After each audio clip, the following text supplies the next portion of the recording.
All right. So I wanted to meet with you just to go over some things are important for hopefully helping you navigate the course, get the most out of the course as possible.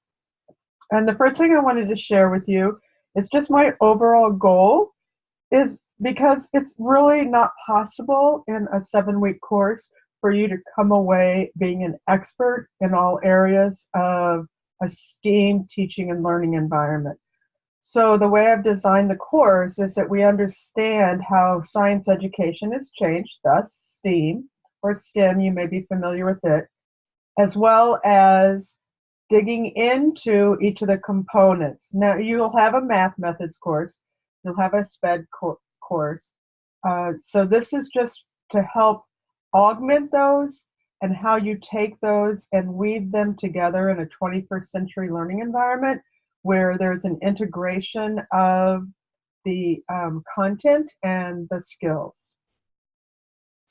There is a capstone project, which I'll talk about tonight.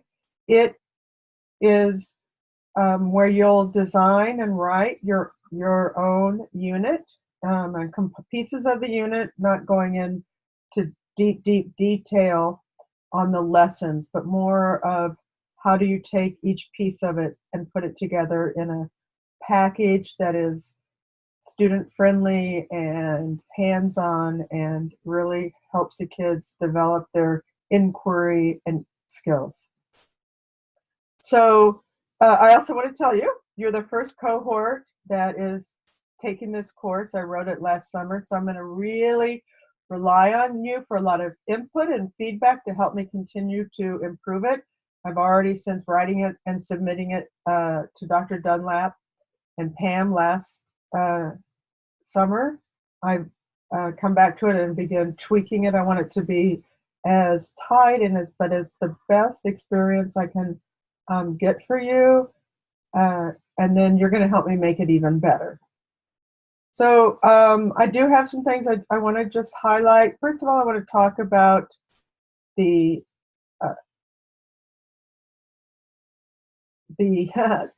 syllabus. Sorry, I have all my tabs open from last time when I messed up.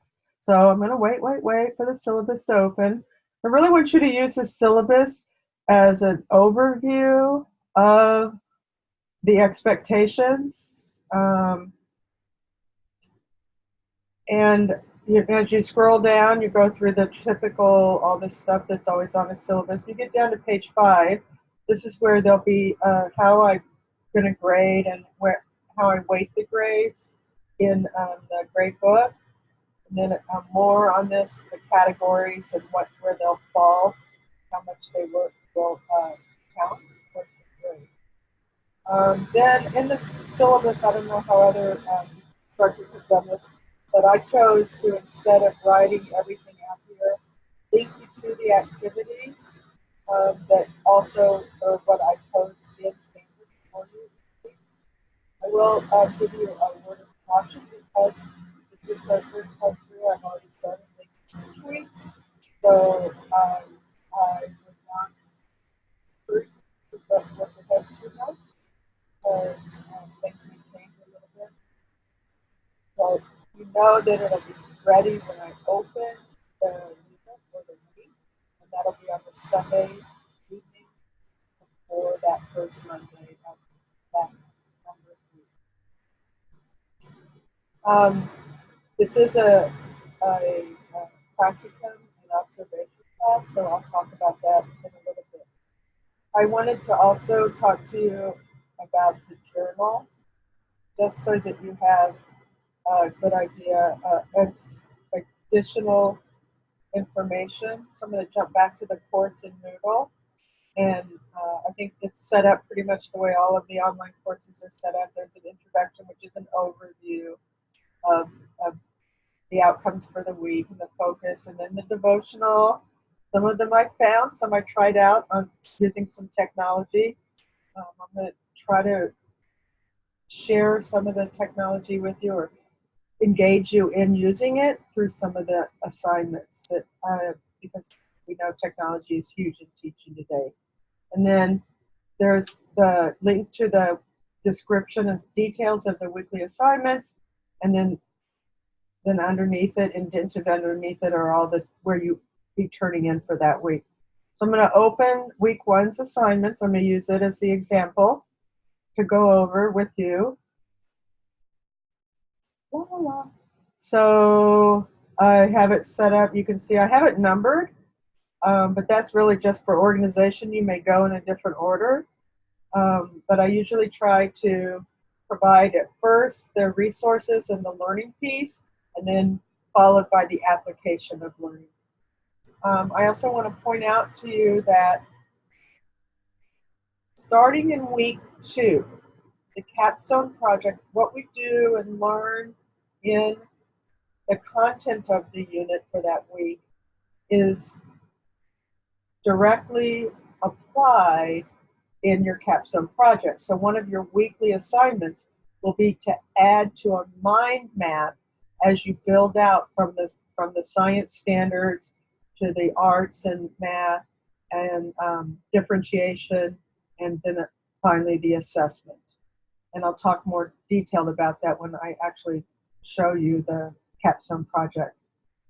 So as you look at this, you can see that you'll be going how this works, and then the assignment, how I'm going to grade it. I try to give you a lot of resources for that.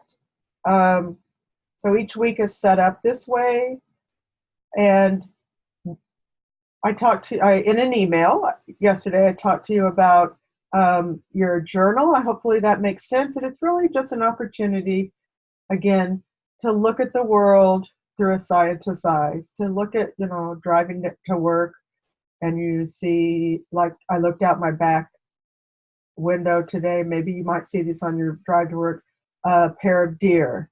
And I thought, whoa, that's a pretty buck. I wonder if they're going to go in my garden, and if they were mating, and then if they were the mates, and then a big doe came out. And so just it's like putting on paper your ponderings, and then also reflecting on whatever the content of the week is.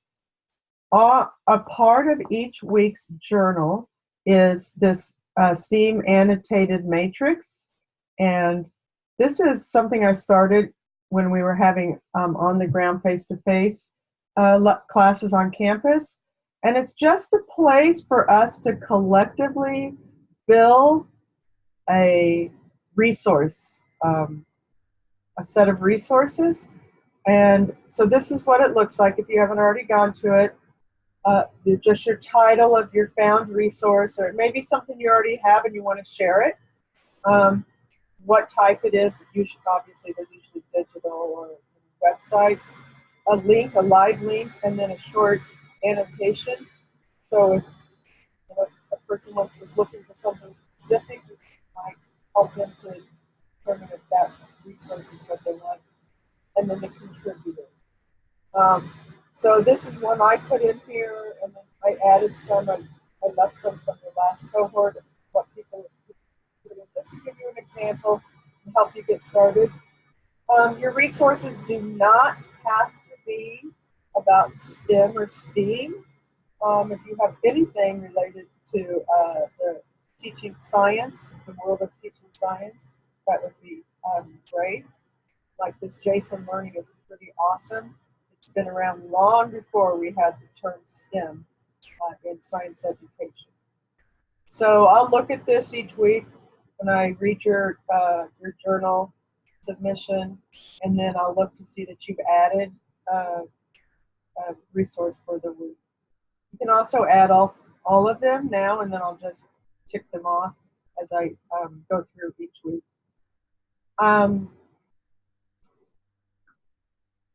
Then the forums, each week there'll be some way for you to interact with each other, and those are in the discussion forums. And in the course, under the they're titled Week 1 Discussion Question DQ1. And when you look at it, I can see you guys are all working on it. So it's just a prompt, and then each week I ask you to respond to some sort of a prompt, and I'm asking you to on your own postings that you put in your original thoughts, and then respond to, usually it's to 2 cohort members. And it's just a way for you to interact, and so that it's not just you and me interacting. We go back to week 1 and look at this. The posts are due, posts and reply are due by the Sunday at the end of the week by 11:55. That's the latest that I can set the due date on a Moodle. Sorry, I use Canvas at my teaching at Blue Valley. So Moodle is at 11:55, and then after that, I mean, you can still post, but it'll show me that how many hours or whatever. And I know life happens, so just please communicate with me.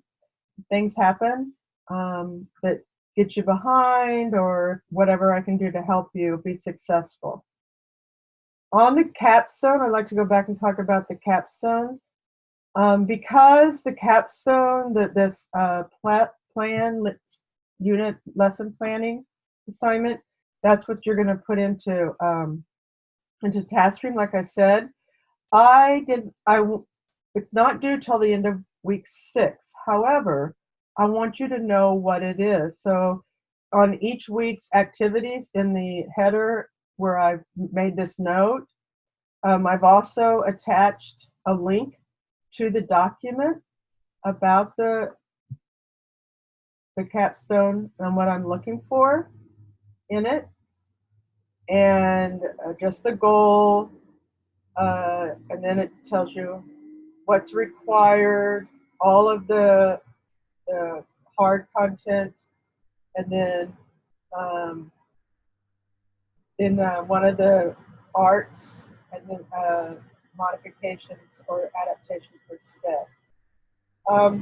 The unit plan, the template, I'm going to show this to you, and I just wanted to tell you why I'm giving you a template that is not the standard in the new template, although it's definitely integrated with it, and that's because the reality is when you get out of teaching that there's not just one plan, unit, or planning template. It's a great foundation to walk away with a solid understanding of how to plan, because then you can expand from there.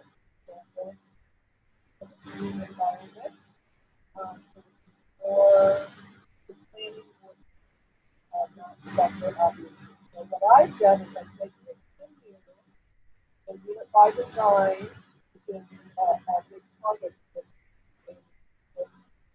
5E, which is also integrated into the image, but 5E is an instructional model specifically developed for science education. And then finally, a way for you to put down what your objectives and goals and standards are for the different areas of STEAM. So the first is to figure out what's going to be focused on in your STEAM unit. Next week, I'm asking you to think about a grade and a science area to start from. And as you learn more about STEAM, you'll see that there's always a compelling activity or learning that you build the whole unit around. And then it's the backward design. What are your desired results? So those are what you're going to have them do. Questions, your understandings, just like you've done before. Here's where you're going to, is it going to be some sort of a performance or product? Are you going to assess their learning other ways? STEAM is really a hands-on, project-based, product-based learning model. Just an FYI. And then it gets to your learning plan. And so again, it kind of brings you down to where you're going to do the nuts and bolts. And this is where you're going to actually think about, in a series of a unit, where would this lesson fall? And then you begin to build in your math standards, your language arts, whichever of the arts you're going to do, and then what those look like under the knowledge and essential questions and the skills. Then you have your assessment. Sorry, it got split because of the template, or because it's a doc. And then this is your learning plan. And then this is where I think I've asked you to do one lesson, building out only one lesson. I would never expect you to do the whole, every lesson for a unit for the course. Okay, and then I gave you some where my resources were. So again, every week you'll be adding pieces to your toolbox for when you're ready to design this. You don't have to wait till week 6, but we don't really get until week 5 or 6 where we get to some resources specifically on lesson and unit design for STEAM. In week 7, we're going to do, I haven't figured it out yet, but I'm going to find some sort of an app or that will allow me to have you do a virtual gallery walk where you'll get to share your lesson plans and then, or your unit plans, and view each other's and give some feedback and share. And then your last journal post will simply be a reflection, like your overall takeaway for what you're feeling about when you have your own classroom. The last thing that I want to talk about tonight has to do with this difference between observation and practicum, because both of those are components of this course. The observation is exactly what it says. You're going to go out and seek out somebody, a teacher who would be willing to let you come in and just sit as an observer of the goings on, the teaching and learning in their classroom, hopefully when they're doing science, and hopefully they're doing some integrated work in science, and just observe. You're not doing any lessons with them. You're not participating in the class goings on. You're simply there to learn and take some data down. And that's what I'm going to show you. In week 1 is where I have this attached. So this week you'll want to make sure you get that. I have it in the syllabus, but I also have it on the week at the end of the week activities, observation data, do final week of course, and then this is your STEAM observation, which you'll take this and make your own copy. I gave you instructions on how to do that.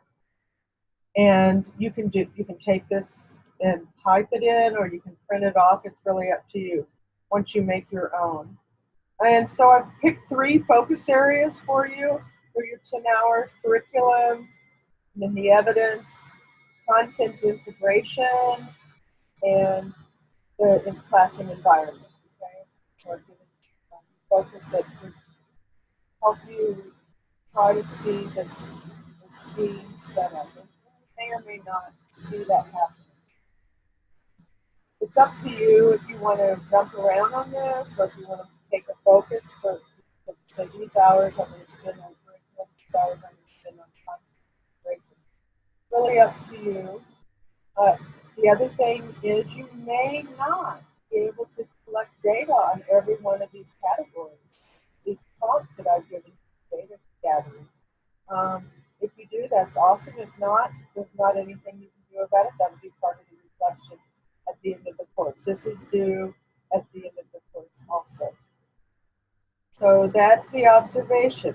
Now, when you reach out to a school or to a teacher, or however you find who you're going to ask to allow you to do these observations, do not use the word practicum. This is not your practicum. The word practicum is like a trigger and an official aspect of teacher education.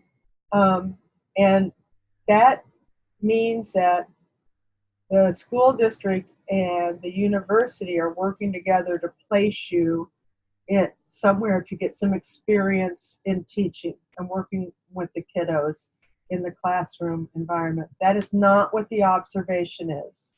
Okay? The observation is simply, like I said, excuse me, sitting and watching. Sorry. There is a practicum piece. So if you're a para and you're in a classroom where they're doing STEAM or you're participating, keep log those hours and log what you're doing, because when it comes to completing the practicum later on, you can use that experience towards your practicum hours. So I'm going to cut it off there because that's about as much as I can talk before I start having my next coughing fit. Please don't hesitate to contact me with questions or needed clarification. I don't hold regular office hours, but I'm almost always available after school. I teach 7th grade, so in the afternoons or evenings, you can text me. You have my phone number. Shoot me an email, and I'll get back to you. We can always chat if you want to. So hopefully this has been helpful, and hopefully I did it correctly this time. So as soon as the video is processed, I'll post it and give you a link to it. I look forward to working with everybody. I'm very excited to be teaching this and hopefully have some interaction with each one of you. Have a good evening.